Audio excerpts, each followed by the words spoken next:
प्यारे बच्चों, जय हिंद। आपका हमारे YouTube चैनल में हार्दिक स्वागत है। आज हम कक्षा 8वीं विषय हिंदी में भाषा भारती के अंतर्गत पाठ 6 भक्ति के पद के सभी प्रश्नों के उत्तर सविस्तार देखेंगे। आप स्क्रीनशॉट लेकर नोट्स बना लीजिए। आपने अभी तक हमारे चैनल को सब्सक्राइब नहीं किया तो कर लीजिए। साथ ही आप अपनी कक्षा के सभी विषय के वीडियो भी हमारे चैनल की प्लेलिस्ट में देख सकते हैं।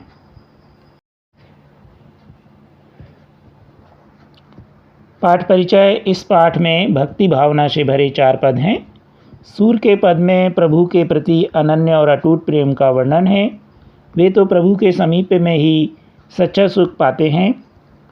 तुलसी भी ईश्वर के अनन्य आराधक हैं। वे प्रभु के चरणों में ही अपना अनुराग चाहते हैं। रैदास की भक्ति में भी वही अनन्यता है। वे प्रभु के साथ एकाकार होना चाहते हैं। मीराबाई का प्रभु प्रेम में भी समर्पण भाव लिए हैं। वे ईश्वर के प्रति पूर्णतः समर्पित भाव व्यक्त करती हैं। इस प्रकार इन चारों पदों में भक्ति भावना ईश्वर की शरण में जाने का दृढ़ संकल्प, विनय, एक निष्ठा, प्रेम और समर्पण का भाव है। इस पाठ के कवि सूरदास जी, भक्ति के पद में तुलसीदास जी, रैदास जी और मीराबाई हैं। पाठ 6 भक्ति के पद। प्रश्न पहला, निम्नलिखित शब्दों के अर्थ शब्दकोश से खोजकर लिखिए। तो पुस्तक के पीछे शब्दकोश दिए, उससे खोजकर आपको अर्थ लिखना है। पंक्षी यानी पक्षी, कूप यानी कुआं, मधुकर यानी भौरा, तज यानी छोड़कर, अधम यानी नीच, धनुज यानी राक्षस या दानव, घन यानी बादल, चकोरा यानी चकोर, चकवा चकवी पक्षी होते हैं, पूंजी यानी धन, छाड़ी यानी छोड़कर, छेरी यानी बकरी, अम्बुज यानी कमल, उधारे यानी उद्धार किया और बास यानी सुगंध। प्रश्न दूसरा, निम्नलिखित प्रश्नों के उत्तर संक्षेप में लिखिए। प्रश्न का, शूर के मन को सुख कहाँ प्राप्त होता है? उत्तर, सूरदास जी के मन को सुख भगवान श्री कृष्ण के चरणों की भक्ति में प्राप्त होता है। प्रश्न खा, अधम का उद्धारक कौन है? तो अधम के उद्धारक भगवान राम हैं। प्रश्न गा, रैदास किसके आराधक थे? तो रैदास ईश्वर के नाम के आराधक थे। प्रश्न घा, मीराबाई को कौन सा रत्न प्राप्त हो गया है? तो मीराबाई को राम रतन प्राप्त हो गया है। तीसरा, निम्नलिखित विकल्पों में से सही विकल्प चुनिए। प्रश्न का, प्रभु जी तुम चंदन हम पानी पंक्ति किस कवि की हैं? सूर, तुलसी, रैदास या मीराबाई? तो ये रैदास जी की पंक्तियां हैं, तो इसमें रैदास सही होगा। प्रश्न खा, तुलसी की भक्ति निम्नलिखित में से किस भाव की है? सखा भाव, दास भाव, मित्र भाव या गुरु भाव? तो तुलसीदास जी की भक्ति दास भाव की है, इसलिए दास भाव इसका सही उत्तर होगा। प्रश्न गौ, ब्रजभूमि में किसकी झाड़ियाँ, जिन्हें हम कुंज कहते हैं, अधिक मिलती हैं? आम, जामुन, नीम या करील? तो इसका सही उत्तर है करील। प्रश्न घा, निम्नलिखित रचनाकारों में से किसका संबंध राजस्थान से था? सूर, तुलसी, मीरा या बिहारी? तो इसका सही उत्तर होगा मीरा। मीरा में सही का निशान लगा लीजिए। प्रश्न चौथा, निम्नलिखित प्रश्नों के उत्तर विस्तार से लिखिए। प्रश्न का, जहाज का पक्षी किस बात का प्रतीक है? आशय स्पष्ट कीजिए। उत्तर, जहाज का पक्षी भगवान कृष्ण रूपी जहाज व पक्षी के रूपी भक्त से है। जिस तरह समुद्र से यात्रा करने वाले जहाज से जमीन किधर है और कितनी दूर है इसका जानकारी लेने के लिए पक्षियों को छोड़ा जाता है। जब जमीन कहीं नहीं दिखती तो पक्षी लौटकर जहाज पर ही आ जाते हैं। यदि जमीन समीप होती है तो पक्षी उसी दिशा में उड़ते हुए चले जाते हैं और नाविक भी जहाज को उसी दिशा में ले जाते हैं। यह उस समय होता था जब कुतुबनुमा आदि सूचक यंत्रों का आविष्कार नहीं हुआ था। इस पद में कवि ने अपने आप को जहाज के पक्षी अर्थात भक्त के रूप में चित्रित किया है, जो बार बार सभी ओर से निराश होकर श्री कृष्ण के चरण रूपी जहाज पर शरण प्राप्त करता है। प्रश्न खा, तुलसी ने किस किस के उद्धार का उल्लेख किया है? उत्तर, तुलसीदास जी ने वर्णन किया है कि जटायु पक्षी सीता हरण के समय सीता को बचाने के लिए रावण से संघर्ष करते हुए घायल हो गया था। श्री राम ने उसका उद्धार किया। मारीच रावण का संबंधी था, जो रावण की सहायता के लिए कपट स्वर्ण मृग बनकर आया था, जिसका राम ने उद्धार किया था। व्याध वाल्मीकि पहले डाकू थे। राम शब्द का उल्टा जाप करने से उनका कल्याण हो गया। अहिल्या गौतम ऋषि की पत्नी थीं। वे अपने ऋषिपति के द्वारा दिए गए शाप के कारण पत्थर बन गई थीं। भगवान राम ने अपने चरणों की धूल के प्रताप से उनका उद्धार किया। यमलार्जुन को श्राप लगा और वे वृक्ष बन गए थे। द्वापर युग में श्री कृष्ण ने उनका उद्धार किया। इस तरह विभिन्न रूपों में पतित हुए प्राणियों का भगवान ने उचित समय पर उद्धार किया था। प्रश्न गा, रैदास ने भगवान से अपना संबंध स्थापित करते हुए किस किस से अपने को जोड़ा था? तो रैदास ने भगवान से अपने आप को कई तरह से जोड़ा है। उन्होंने भगवान को चंदन, घन, चंद्रमा, दीपक, मोती के रूप में और अपने आप को क्रमशः पानी, मोर, चकोर, बत्ती, धागे के रूप में चित्रित किया है। चंदन पानी के संयोग से घिस जाता है और उसकी गंध फैलने लगती है। बादल की गर्जना के साथ ही मोर कूकने लगता है। चंद्रमा को चकोर एकटक देखता है। दीपक में बत्ती होती है और वह दीपक की ज्योति बिखेरती है। मोतियों में धागा पिरोया जाता है, फिर माला बन जाती है। सोने को सुहागे से चमक प्राप्त होती है। इस तरह ईश्वर से इन जीवों का विभिन्न प्रकार से संबंध जोड़ा है। प्रश्न घ, मीरा की भक्ति भावना पर अपने विचार प्रकट कीजिए। उत्तर, मीरा की भक्ति दास भावना से ओतप्रोत है। वे भगवान कृष्ण की भक्ति दासी हैं। ईश्वर की भक्ति उनके लिए वह रतन है जिसे कोई चोर चुरा नहीं सकता, खर्च करने पर भी खर्च नहीं होता। भगवान की भक्ति का रत्न तो प्रतिदिन सवाया ही होता जाता है। इस प्रकार इस भक्ति से मनुष्य सतगुरु की कृपा प्राप्त कर लेता है और सत पर आधारित मनुष्य की जीवन नौका बड़ी सरलता से संसार सागर को पार कर जाती है। ईश्वर की भक्ति ही मनुष्य को उद्धार प्राप्त करने का एकमात्र साधन है। आप अपनी कक्षा से संबंधित सभी वीडियो देखने के लिए वीडियो के नीचे यहाँ पर सब्सक्राइब कर दीजिए और हमारे चैनल गणित SKD में आप टच कर दीजिए। जैसे ही आप टच करेंगे तो हमारा चैनल इस तरह खुल जाएगा। अब यहाँ पर आप प्ले लिस्ट में आपको दिख रहा है, यहाँ पर आप टच कर दीजिए तो अब आपके सामने प्ले लिस्ट आ जाएगी। मान लीजिए आपको 8वीं गणित के वीडियो देखना है तो यहाँ पर आप टच कर दीजिए और इस तरह आपके 8वीं गणित के वीडियो आ जाएंगे। अब हमें अध्याय 2 में प्रश्नावली 2.1 का वीडियो देखना है तो इसमें हम टच कर देंगे और यह वीडियो कुछ इस तरह से खुल जाएगा। यदि कोई प्रश्न 5वां, निम्नलिखित पंक्तियों का आशय स्पष्ट कीजिए। प्रश्न का, कौन देव बराए बिरधित, हटी हटी अधम उधारे। यहाँ पर सुधार लीजिएगा, उचारे लिखा तो उधारे कर लीजिए। उत्तर, तुलसीदास जी कहते हैं कि भगवान राम, मैं आपके चरणों की भक्ति को छोड़कर कहाँ जाऊँ? आपके अतिरिक्त किसका नाम पतित पावन है? दीनों के प्रति किसे अति प्रेम है?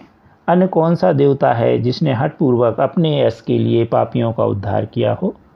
जैसे पक्षी में जटायु, मृग यानी मारीच, व्याध वाल्मीकि, पत्थर में अहिल्या, वृक्ष में यमालर्जुन, जड़ भरत मुनि आदि का किस देवता ने संसार सागर से उद्धार किया है?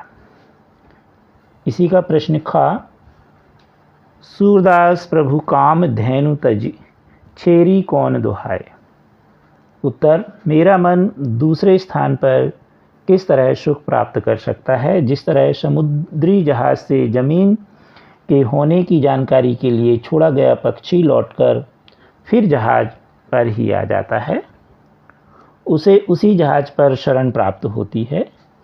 उसी पक्षी की तरह यह मेरा मूर्ख मन श्री कृष्ण को छोड़कर किसी और दूसरे देव का ध्यान क्यों धरता है।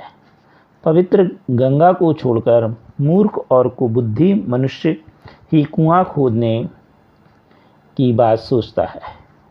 सूरदास कहते हैं कि कामधेनु को छोड़कर बकरी दुहने का विचार कौन करता है। तात्पर्य यह है कि भगवान श्री कृष्ण को छोड़कर हे मेरे मन, तू किसी दूसरे देव की आराधना करने का विचार ही क्यों करता है। प्रश्न 6वां है, निम्नलिखित पंक्तियों का संदर्भ सहित भाव स्पष्ट कीजिए। प्रभु जी तुम चंदन हम पानी, जाकी अंग अंग बास समानी। तो इसका संदर्भ होगा प्रस्तुत पद्यांश हमारी पाठ्य पुस्तक कक्षा 8वीं हिंदी भाषा भारती के पाठ भक्ति के पद से लिया है। इसके कवि भक्त रैदास जी हैं। व्याख्या होगी। भक्त रैदास कहते हैं कि हे प्रभु, तुम्हारे नाम की रट किसी भी तरह से नहीं छूट सकती। यहाँ छूट कर लीजिए। तुम सुगंधित चंदन हो तो मैं पानी के समान हूँ। चंदन की सुगंध जल के साथ मिलकर उसमें समा जाती है। उसी तरह हे प्रभु, तुम्हारी भक्ति में मेरा अंग अंग डूबा हुआ है। इसी का खा है। पायो जी मैंने राम रतन धन पायो, वस्तु अमोलक दी मेरे सतगुरु, कृपा कर अपनायो। जन्म जन्म की पूंजी पाई जग में सभी खुआयो, खर्चे नहीं कोई चोर न लेवे, दिन दिन बढ़त सवायो। संदर्भ प्रस्तुत पद्यांश हमारी पाठ्यपुस्तक कक्षा 8वीं हिंदी भाषा भारती के पाठ भक्ति के पद से लिया गया है। इसकी कवित्री मीराबाई है। व्याख्या। मीराबाई कहती हैं कि मैंने राम रूपी रतन धन प्राप्त कर लिया है। मेरे गुरु ने मुझे एक बेशकीमती वस्तु प्रदान की है। मेरे गुरु ने बड़ी ही कृपा करते हुए मुझे अपना लिया है। इस तरह मैंने प्रत्येक जन्म की पूंजी प्राप्त कर ली है। संसार संबंधी सब कुछ धन आदि खो दिया है। यह भक्ति रूपी संपत्ति बहुत ही अजब है, जिसे किसी भी तरह खर्च नहीं किया जा सकता और ना ही कोई चोर भी इसे चुरा सकता है। यह भक्ति रूपी धन प्रतिदिन ही सवाया होकर बढ़ती ही जा रही है। अब हम भाषा अध्ययन पर आधारित प्रश्न देखेंगे। प्रश्न पहला, दिए गए विकल्पों में से सही विकल्प छांटकर रिक्त स्थानों की पूर्ति कीजिए। क, पंछी तद्भव शब्द है, इसका तत्सम रूप खाली स्थान है। कोष्टक में दिया है पक्षी, पक्षी, पंछी, तो इसका सही है पक्षी। ख, चरण तद्भव शब्द है, इसका तत्सम रूप है खाली स्थान पैर, चारण, चरण, तो चरण का है चरण, तो खाली स्थान में चरण आएगा। ग, कमल का पर्यायवाची खाली स्थान शब्द है नीरद, जलद और नीरज, तो इसका है नीरज। घ, रात का पर्यायवाची है दीननाथ, रजनीपति या रजनी, तो रात का होगा रजनी। प्रश्न 2, निम्नलिखित वर्ग पहेली में रात, पानी, कमल के दो दो पर्यायवाची शब्द ढूंढिए। तो यहाँ पर हम देखें शब्द पर्यायवाची रात, तो इसमें रात का होगा रात्रि और रजनी, राजनी, ये काले रंग से घेरे हैं, तो ये दो होंगे पर्यायवाची। फिर पानी का होगा नीर, जल, तो नीर ये लाल रंग से घेरा आपको दिखाई दे रहा है और जल ये लाल रंग से दो घेरे दिखाई दे रहे हैं, तो नीर का होगा, पानी का होगा नीर और जल। कमल, कमल का होगा नीरज और जलज, तो नीले रंग से घेरे में आपको दिख रहा है नीरज और यहाँ पर दिख रहा है जलज। तो इस तरह हम बड़े आसानी से इस वर्ग पहेली से पर्यायवाची शब्द ढूंढ सकते हैं। प्रश्न तीसरा, तालिका में दिए गए शब्दों की सही जोड़ी बनाइए। तद्भव शब्द और तत्सम शब्द। महात्म्य का होगा महात्म्य, तो इसका सही ये होगा दुर्मति। दुर्मति का होगा दुर्मति, तो ये वाला सही होगा। मानुष, मानुष का होगा मनुष्य, ये वाला सही। सोना, सोना का होगा स्वर्ण। तो इस तरह से हम बड़े आसानी से इनका बना सकते हैं, सही शब्द लिख सकते, सही जोड़ी बना सकते। प्रश्न 4, निम्नलिखित छंदों में प्रयुक्त मात्राएं गिनकर लक्षण के अनुसार छंद का नाम लिखिए। प्रश्न का, वृक्ष कबहु नहीं फल भके, नदी न सचे नीर, परमारथ के कारणे साधुन धरा शरीर। उत्तर, यह छंद दोहा है, यह मात्रिक छंद है। इसमें 4 चरण होते हैं। इसके विषम चरण पहले और तीसरे में 13-13 मात्राएं, और सम चरण यानी दूसरे और चौथे में 11-11 मात्राएं होती हैं। अब हम देखें, वृक्ष कबहु नहीं फल भके, तो इसमें 2, 3, 4, 5, 6, 6 2 8, 9, 10, 11 और 2 13, तो 13 मात्राएं हो गई। और बाद में नदी न साँचे नीर, 1, 2, 3, 4, 4, 2, 6, 2, 8, 8, 2, 10 और 1 11। तो पहले चरण में 11 और दूसरे में कितनी हो गई, पहले चरण में 13 और दूसरे में कितनी हो गई 11। अब तीसरे चरण में कितनी होंगी, फिर से 13 और चौथे में 11। तो देखें हम, परमारथ के कारण साधुन धरा शरीर, तो इसमें देखें हम 2, 2, 4, 2, 6, 2, 8, 2, 10, 11, 2, 13, तो यहाँ तक हो गई। और इसमें 2, 2, 4, 5, 2, 7, 1, 8, 2, 10 और 1 11। तो आप देख रहे हैं प्रथम और जो आपका तृतीय चरण है, इसमें कितनी हो गई 13-13, द्वितीय और चौथे चरण में 11-11 मात्राएं। अतः यह दोहा छंद है।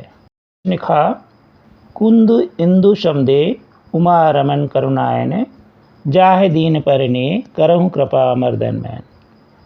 तो इसमें शुरू में हम देखें कुंद इंदु शमदे, तो इसमें 1, 2, 3, 4, 4, 2, 6, 2, 8, 2, 10 और कितनी हो गई 11।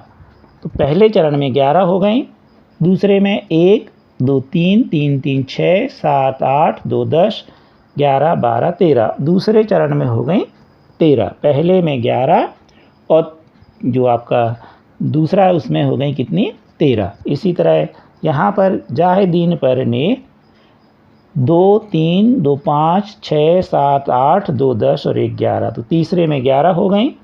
करहूँ कृपा मर्दन मैन 3, 2, 5, 2, 7, 3, 10, 3, 13।